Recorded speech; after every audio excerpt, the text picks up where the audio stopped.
Bonjour mesdames et messieurs, bienvenue à votre émission hebdomadaire de Pick Hunter Show. La vraie émission sur le web pour vos paris sportifs en français, soit dit en passant, parce qu'il y a quand même beaucoup d'anglophones qui le font. Mais bon, on essaie de se démarquer, nous, on vous le dit tout de suite, pour le monde qui nous connaisse, on est des vrais experts de la NFL, on regarde ça pas mal. On en mange la NFL. On en mange la NFL, on avait hâte que ça recommence. Puis on espère encore une fois là, vous faire rapporter quelques petits dollars et puis bien paraître devant vos amis le dimanche après-midi. C'est quand même assez important ou pour vous faire gagner, là, comme je vous dis un petit peu. Donc, Eric, cette année, la NFL fête son 50e anniversaire. Fait qu'il y a des changements qui sont arrivés dans la NFL. Ben, il y en a une couple qui ont sûrement dû voir là, hier avec le Thursday Night, là, les lignes du milieu, là, le 50 qui est en gold, les end zones qui sont en gold. Tout à fait. Le petit concept golden pour le 50e là, avec la NFL. Là. On a eu un bon, quand même, premier match hier, le Thursday Night. Tout à fait. C'est à ce qu'on s'attendait. Là. Encore un petit peu de controverse du côté des Patriotes, mais ça, ça les suit pas mal partout à chaque fois. On est rendu avec les Pats. C'est tout le temps quelque chose avec eux autres. Hein? Oui, tout à fait. Puis moi, je pense que les Steelers, là-dedans, se sont quand même très bien débrouillés, là, avec des manques d'effectifs, des gars comme D'Angelo Williams, là, qui ont été capables quand même de run la balle. Parce que Le'Veon Bell, ça paraît. Là, oui. ton pilier du running game. Marquise Pouncey, excusez, le centre, là, ça aussi, ça change à quoi? C'est ton but qui fait du temps pis tout. C'est une des positions les plus compliquées là, en plus de la NFL, là, pour le monde qui ne le savent pas, je l'ai dit dans mon post hier. Puis de toute façon, ben, Tom Brady et Gronkowski, c'est sûr certain que ça connecte toujours. Là. Pour ceux qui étaient dans leur pool hier, Gronk était payant. Ouais, c'est ça. Vous pouvez garder votre femme tout de suite, là, parce que c'est sûr certain que ça fait des sous là-dessus. Donc, on va commencer rapidement cette semaine avec nos bronze picks. Eh oui, on casse la glace. Donc, Eric, je te laisse y aller avec le tien parce que c'est un excellent bronze pick là, cette semaine. Moi, je vais y aller avec, c'est ça, une équipe que je favorise beaucoup, mais le duel, je trouve que c'est comme un mismatch. Là. Je vois pas comment, que même s'ils sont à la maison, Saint-Louis contre les Seahawks, là, les Seahawks, on s'entend, là, on sait tout ce qui est arrivé dans leur dernier match, là, quand ils échappent le Super Bowl à la ligne de une. Là. Ils ont une crotte sur le cœur. Exactement. Fait que c'est sûr qu'ils vont sortir en Lyon. Je suis pas inquiète avec ça. Puis ils ont bouclé leur fiche là aussi. Je vais vous donner une couple de stats vite là. Seattle, dans les 9 derniers matchs, straight up, sont 8-1. 6-2-1 dans les 9 derniers against the spread. Ils sont 17-3 versus Saint-Louis dans les 20 dernières. Fait que on voit qu'il y a une nette domination là, du côté des Seahawks. Fait que je vois pas pourquoi ils pourraient échapper celle-là, surtout que le spread est juste de 4 là. Gâtez-vous, parce que ça va être plus que ça. Là. Avec Jimmy Graham là, qui est rendu avec les Seahawks, vous allez voir qu'il n'y aura plus de problème d'interception en ligne de 1. C'est fini ça. C'est sûr et certain que ça pourrait te donner un tandem, justement, qu'est-ce qu'on parlait en début d'émission, Tom Brady, ça va être comme ça, puis surtout aussi qu'on a un gars comme Marshawn Lynch. Moi, j'ai bien hâte de voir Todd Gurley, par exemple, avec les Rams de Saint-Louis, là, le running back là, de Georgia. Ça risque d'aider un peu un gars comme Sam Folds, Nick Foles, qui va essayer de s'adapter à un nouveau style de jeu. De toute façon, c'est le fun, tu commences en plus avec un match de conférence. Là, le seul problème que je vois avec Saint-Louis, c'est que je vois pas qui va attraper. C'est ça. Mais il a une très bonne défensive. La défensive est solide. Jeff Fisher, c'est l'attaque qui fait dur. Nick Foles, il est tout seul. Tout à fait. Non, c'est... Puis le spread, je sais pas si tu l'avais répété. Ouais, j'ai mentionné, c'est moins 4. Ça peut bouger. Une autre chose qu'on va mentionner aussi, c'est que c'est sûr, nous autres, on filme ça le jeudi ou le vendredi. Donc, c'est sûr que les spreads bougent. Fait que nous, on prend toujours le spread du jour. C'est sûr que des fois, on va vous dire, mettons, comme là, c'est 4. Ça peut être 4.5, ça peut être 5. Mais nous autres, on dit le spread du jour. Mais c'est sûr que quand on va arriver dimanche, on va prendre ce spread-là. Ah, ben c'est un très très bon choix. Moi, je vais y aller avec mon bronze pick. Déjà, hier, j'ai eu un beau under. Je suis content. Je commence la saison du bon pied. C'est intéressant. Puis, soit dit en passant, je remercie tous les gens là, qui m'envoient des messages ou qui nous envoient des messages comme quoi qu'on leur a fait faire des bons choix. Ça, c'est toujours très apprécié. C'est un petit peu ça qu'on veut créer avec notre page de Pick Hunter. Allez voir sur Facebook. Moi, je vais y aller avec les Chargers. Qui vont accueillir, les Lions de Détroit. Les Chargers sont favoris par 3 points. Qu'est-ce que j'ai bien aimé, moi, durant la saison morte, c'est qu'on est allé chercher un peu de poids lourd là, sur la ligne offensive. On est allé chercher un gars qui s'appelle Orlando Franklin, qui joue avec les Dolphins de Miami dans le passé. C'est un guard, ça qui va donner un petit peu plus de temps à Phil Rivers pour connecter avec son nouveau Stevie Johnson, qui, soit dit en passant, est beaucoup meilleur que Eddie Royal, là, tant qu'à moi. Et peut-être aussi avec Keenan Allen, qui avait connu une mauvaise saison l'année passée. Il n'a pas connu une mauvaise saison, il a été blessé. Mais c'est quand même un excellent wide receiver. Il y avait beaucoup d'attente avec lui. Là, ouais, pour les gens, il y en a beaucoup qui l'ont pris dans leur fantasy draft. Là. Fait que moi, c'est ça que je vois un petit peu. C'est quand même quelqu'un qui est capable de faire avancer les chaîneurs, Phil Rivers. En plus de ça, on va avoir la chance. Moi, j'aime bien là, la NCAA, vous le savez, de voir le 15e choix overall de running back, Melvin Gordon, qui risque de faire tout feu, tout flamme à San Diego. Là. Il y a beaucoup, je trouve que c'est une belle cuvée là, cette année. C'est sûr qu'on n'a rien vu encore, mais ce qu'on a vu pre-season, les petits nouveaux, là, ça a une belle cuvée. Là. Les Chargers ont fait des bons drafts parce qu'en plus de ça, ils ont un dynamique Brandon Oliver qui fait tout le temps, qui est capable de faire des one-two punch, ça c'est sûr. Puis il ne faut pas l'oublier non plus, ils ont Danny Woodhead qui est quand même un très très bon travailleur. Il est fiable. C'est ça, c'est un gars très très fiable. Il vient de la vieille école des Patriotes, c'est sûr. C'est ça. Ah oui, tout à fait. Puis en plus de ça, moi je trouve que les Chargers de San Diego, vous allez me dire qu'il y a Calvin Johnson à protéger puis il y a Golden Tate de l'autre côté pour les Lions, mais ils ont une des meilleures lignes tertiaires secondaires, tant qu'à moi, de la NFL, avec des Weddle, des Verrett et des Flowers. Essayez de passer ça. Rick Weddle, là, si vous l'avez jamais vraiment vu jouer, là, prenez le temps de le voir. C'est un gars qui met même pas de gang, il se met du tape blanc autour des doigts. C'est vraiment là, une machine de football. C'est un gars qui think tout le temps football. Fait que c'est sûr certain que l'autre bord, là, Stafford, va voir qu'il connecte vraiment. Parce que honnêtement, ils n'ont pas vraiment de défensive non plus, les Lions. Fait que je vois pas. C'est sûr qu'ils ont défensé, mais ils ont perdu sous. Ils ont perdu sous, c'est ça.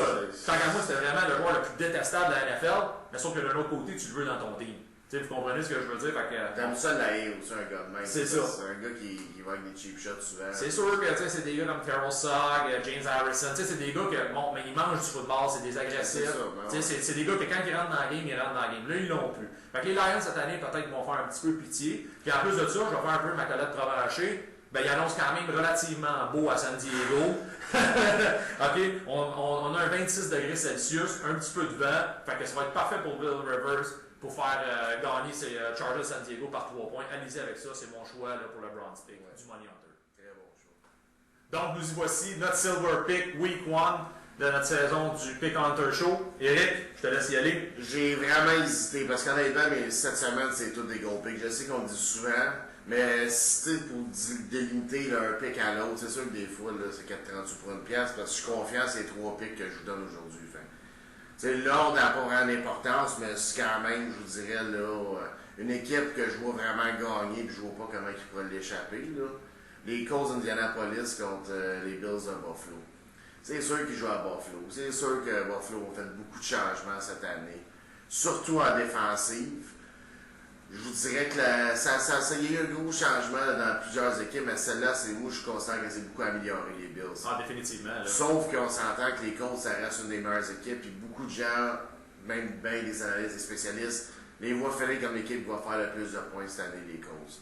Fait que c'est sûr que je vois pas comment ils vont pouvoir rivaliser, coup pour coup, là, avec les Colts.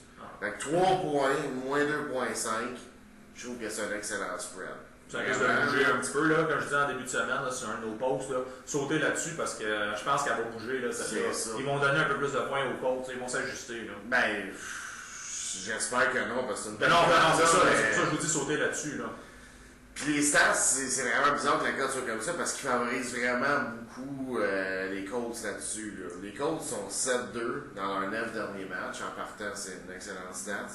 Ils sont 7-1 straight up dans les 8 derniers matchs contre Buffalo. Donc en 8 matchs, ils ont échappé juste un contre Buffalo. Donc, je vois pas comment qu'ils peuvent régler. Comme je dis, le coup pour coup, là, selon moi, c'est un no-brainer. 2,5 là. Allez-y avec ça, là, les Colts, Andy Luck, là, ils vont les allumer et on va voir ça avec Andrew Johnson. T. Wildon, puis... Non, c'est sûr que les Colts, c'est une très très belle équipe, c'est sûr et certain. Par contre, les Bills, comme tu dis depuis le début, là, c'est Ryan qui vient de rentrer, c'est leur Ryan, LeSean McCoy. On va voir ce que ça va donner. Moi, j'aime bien le fait qu'ils aient pris qu'ils n'ont pas pris Matt Kessel ou AJ Manuel, là, ils ont pris le 3e QB, là, Tyrod. C'est ça qui fait peur. Ouais, mais c'est ça, mais c'est quand même un joueur dynamique, on l'a vu, qui est capable de lancer la balle. C'est un gars qui qu'est-ce que ça fait aussi un AJ Manuel. Ouais, mais bon, moi, je le vois plus comme un Michael Vick, là, lui, là, peut-être un petit peu plus petit, un peu plus run the game. Mais bon, on va voir ce que ça va donner, mais c'est sûr et certain que bon, là-dessus, on ne peut pas sauter sur les Colts, c'est sûr et certain. Donc, excellent choix, ça, Eric. Moi, cette semaine, je vais y aller avec l'over-under. Je vais vous en laisser quand même un par semaine. J'aime bien ça, là, moi, choisir les over-under parce que ça change beaucoup la donne pour le pari. Donc, cette semaine, je vais avec les Titans du Tennessee contre les Bucks de Tampa Bay. En plus de ça, on va aller de voir les 2 premiers choix de repêchage. Marcus Mariota avec James Winston. Alors, bon, pour ceux qui ne le savent pas, en plus de ça, c'est à 4h25. Donc, c'est vraiment prime time, c'est sur le réseau national. Pourquoi que je vais choisir l'under 41.5? Ben, c'est un petit peu à cause de ça. Le track, le stress, ça veut dire que c'est des professionnels, mais ces 2 jeunes-là, là, Je sais pas, le Mais l'affaire aussi, c'est que Tennessee a une bonne défense. Mais je veux dire, l'offense, ça fait dur. Non, c'est ça, là, tu sais. Puis il n'y aura pas gros de points là-dedans, là, c'est sûr et certain. Les gars n'ont quand même pas si bien paru ça non plus en pre-season. J'ai vu un Winston là, être un petit peu plus performant lors de sa deuxième partie, mais la troisième partie, il s'est fait complètement ramasser. Fait que comme Eric il disait, là, c'est sûr qu'il n'y a pas vraiment d'offensive là, avec les on va le dire aussi. Le pre-season, c'est à prendre avec des pincettes. Là. Je veux dire, non, mais ça me donne une bonne idée. Là. Les gars, on l'a vu, là, ils stressaient le play call. C'est pas facile là, pour un joueur d'arriver dans la Ligue nationale. Tous les yeux sont rivés sur lui. En plus de ça, il joue vraiment, comme je vous dis, une heure d'écoute vraiment exceptionnelle parce qu'il ne reste plus de gros game à 4 heures. Les réseaux nationaux, c'est soit Fox qui passe pas mal tout, qu'ils mettent des grosses stations CBS, là, mais bon, tout dépendant où vous êtes. Puis pour revenir à ça, les Titans, là. M'excuse, là, mais ils n'ont pas grand-chose. C'est pas que des Delaney Walker que tu avances dans la vie, là. C'est pas que des Dexter McCluster que non plus tu avances dans la vie comme running game. Fait que, bon, je veux pas comment ils vont faire pour rivaliser là-dessus. Puis d'un autre côté, ben, il va falloir que l'offensive des Bucks affronte le génie Dick LeBeau. Parce que pour ceux qui ne savent pas, Dick LeBeau est rendu avec les Titans du Tennessee. Vous allez me dire qu'il n'y a pas les armes qu'il y avait avec les Steelers de Pittsburgh. Par contre, ça reste un génie, là. T'sais, il va être capable de gérer ces gars-là, de bien les placer. C'est pour ça que je ne vois pas vraiment gros de points là. Ça, je vous le dis tout de suite. Il annonce un petit peu d'averse. Encore une fois, je fais ma collette tranchée. Par contre, il annonce un beau 30 degrés Celsius à Tampa Bay. Fait que dans le boat, sûrement que les canons vont sauter un petit peu, mais pas grand-chose. Fait que 41.5 l'under, là. C'est le choix du Hunter cette semaine. C'est mon silver pick. Sautez là-dessus tout de suite. Allez-y. Donc, vous l'attendiez avec impatience. Notre choix le plus sûr, le Lock of the Week. Notre gold pick. C'est là c'est sûr certain que on pense que pas mal tous les cavers ont les mêmes que nous, là. Mais définitivement, on va vous le dire là, pourquoi que nous, on vous dit c'est notre choix sûr de cette saison. Ce choix-là, surtout avec, je vais vous amener une coupe de stats dans une coupe de secondes, vous allez voir pourquoi que c'est mon gold pick. Tout pointe vers les Packers dans ce match-là. Même le spread, il est 6, ben c'est comme je dis, il est 6 pour l'instant. Ça peut être plus haut que ça, ça peut être plus bas que ça, selon comment que le monde va engager, vont s'ajuster pour essayer d'aller se rattraper. On l'a vu justement dans le match jeudi, un push sur le premier match de la saison déjà, là à moins 7. Donc, c'est sûr que les autres savent qu'est-ce qu'ils font, les Campers de Vegas. Quand ils mettent une cote, là, c'est parce qu'ils savent très bien qu'est-ce qu'ils font. Il y a un vieux dicton qui dit que Las Vegas, c'est une ville qui est née à cause des perdants. Fait que faites attention. Quand on vous dit ouvrez l'œil, là, ben c'est ça, faites vos devoirs comme du monde parce que c'est très très important. C'est pas des fous les gars qui vous disent les cotes là-bas. Des fois ça a l'air des cotes simples, mais c'est des attrapes. Vous comprenez? Donc faites bien attention à ça. Là. Fait que 6.5, je trouve que c'est très raisonnable contre Chicago, une équipe qui va nulle part depuis une couple d'années. On le voit très bien là, que ils sont en phase de reconstruction année après année. On ne sait pas où ça s'en va cette équipe-là. Green Bay, eux autres pourraient être les contenders pour le Super Bowl à tous les années. Même s'ils ont perdu Jordan Nelson, je veux dire, il faut aller rechercher James Jones, qui avait beaucoup de chimie déjà avec Aaron Rodgers. Donc, un Randall Cobb dans la santé. Eddie Lacy qui peut tout faire.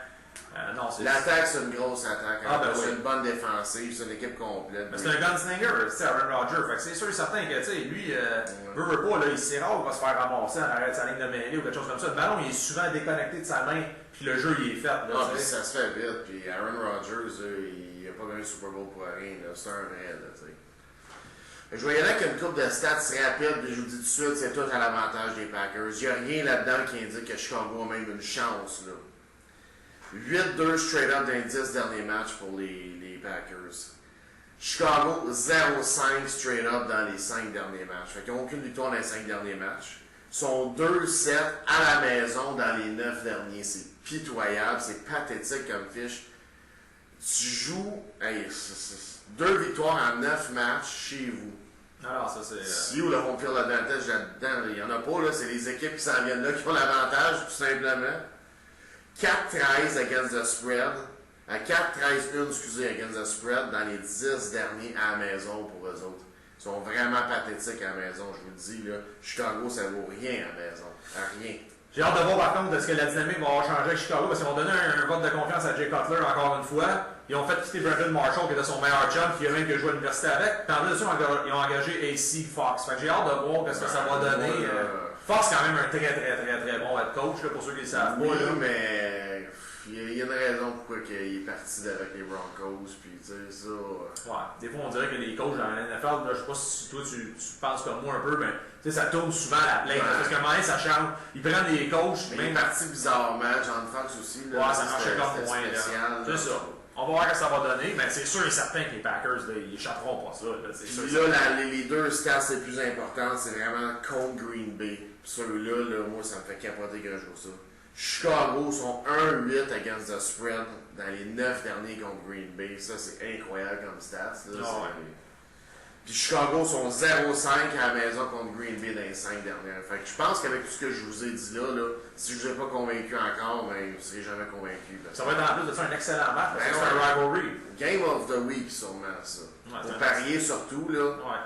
Puis là-dessus, je vous dirais même, l'over pourrait être assez potentiel. Tout dépendant de notre Colette Provencher, qu'est-ce qu'elle va nous dire là, justement pour la météo, parce qu'on le sait. Chicago, c'est venteux. C'est venteux en salle, là, tu sais, fait que même les kickers vont avoir de la misère à faire des points, là, des fois, mais on va voir que ça va, mais c'est un excellent choix, Eric.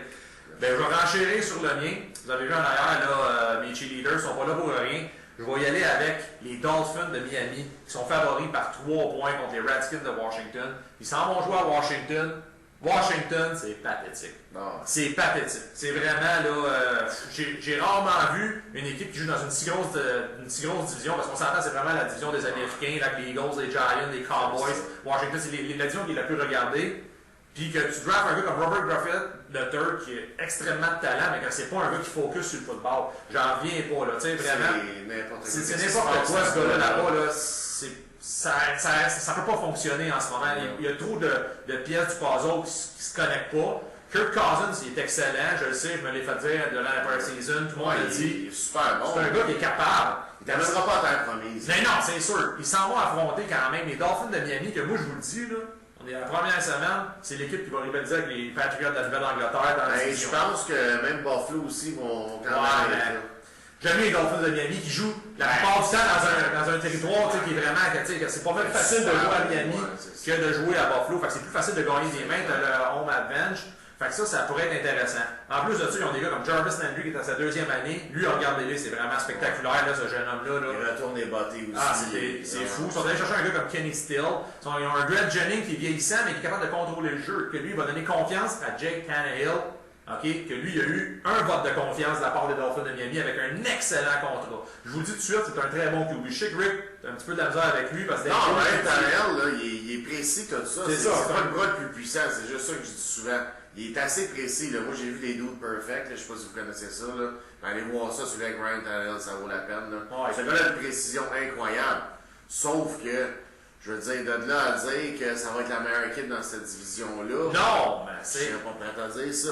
C'est sûr que, bon, on le sait, les Patriots sont dominants là-dedans, c'est pas ça que je suis en train de dire, mais quand même, ils vont pouvoir rivaliser. Puis en plus de ça, moi, je pense qu'ils ont enlevé comme la pomme pourrite un peu du lot en Mike Wallace. Moi, je suis bien content qu'il soit parti avec les Vikings du Minnesota. Donc, on va voir ce que ça va donner. Par contre, moi, j'ai quelques stats à vous dire qui sont contre les Dolphins, parce que je veux pas tout le temps dire les choses qui paraissent bien, parce que c'est pas tout le temps ça la réalité. Les Dolphins, là, against the spread, là, contre la NFC, là, cette division-là, là, sont 10-16. C'est vraiment merdique, là, vous allez me dire, ils sont en dessous. Ils sont 10-16, c'est pas vraiment valorisant pour eux autres. Puis against the spread, ils sont favoris par 3.5 depuis 2008, contre la NFC, ils sont 5-17. Mais moi, je me fous de ça.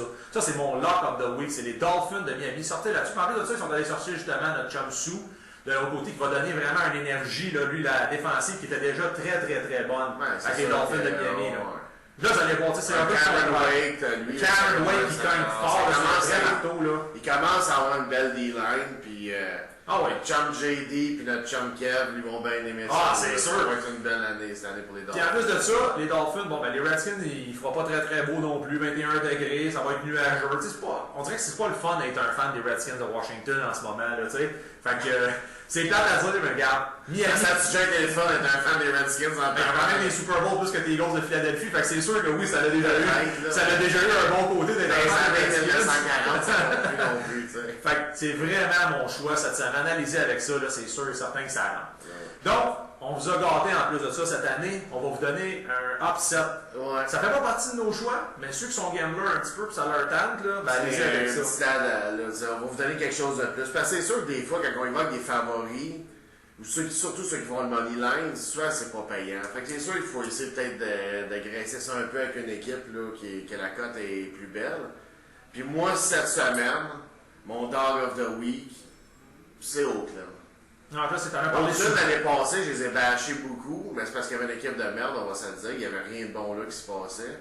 Cette année, ils ont changé beaucoup de choses, dont l'entraîneur-chef, dont le Jack Del Rio, un gars qui adore le système défensif, ça, c'est un gars en plus qui contrôle ses joueurs. Il n'y aura pas de passe direct dans le festival des Raiders, ça, je vous le dis tout de suite. Si on drafté un gars comme Eric Cooper, ceux qui l'ont vu jouer, ce gars-là, il a des mains incroyables, il a une rapidité, là, c'est fou. Derek Carr, c'est quand même un très très bon jeune QB. Là, on va lui donner des éléments pour faire avancer la balle. Il reste, puis la défensive avec des gars comme Khalil Mack. Alors, je vous le dis, là, Raiders.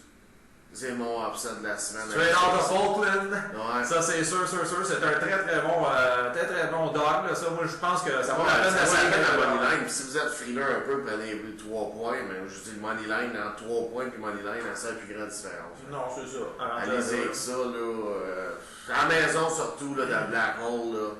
En plus, il y a des partisans qui veulent pas que ces équipes-là partent, là, fait qu'ils vont être là, ils vont vendre les bleachers, ils vont tout vendre, là, tu comprenez, là, fait que c'est sûr qu'il va y avoir du monde à la messe, ça c'est sûr, c'est un très bon choix.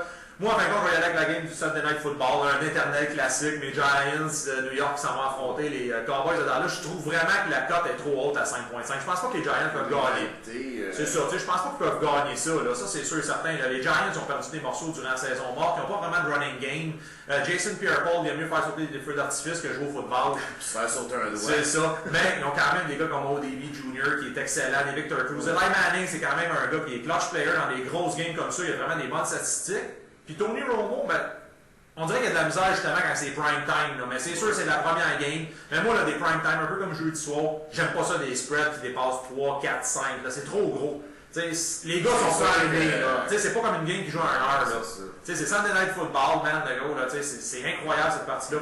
Je pense que c'est trop gros. Je vous dis pas direct le Money Night, mais à 5.5, les Giants, je pense que c'est une bonne cote. Je pense pas que les Cowboys de Dallas vont être capables de faire 6 points contre les Giants. C'est quand même deux équipes qui s'affrontent 2 fois par année depuis des années. Là, regarde, oubliez ça. Ils se connaissent bien, c'est ça. Fait que moi, c'est vraiment ça. Fait que j'espère que vous avez apprécié notre émission. C'est notre première cette semaine. On espère avoir des bons choix pour vous. N'hésitez pas à commenter sur notre page de Pick Hunter Show sur Facebook. C'est très très important. On a besoin de vous autres, des partages. Puis les commentaires négatifs, gardez-les pour vous. Si vous avez du positif, c'est bon, mais vous n'êtes pas obligé d'être en même temps d'accord avec nous autres. Si vous avez des bons points, c'est sûr qu'on est là pour les écouter. C'est ça, on n'a pas de trop, nous autres, dans le monde qui vont débattre intelligemment, qui vont amener des points.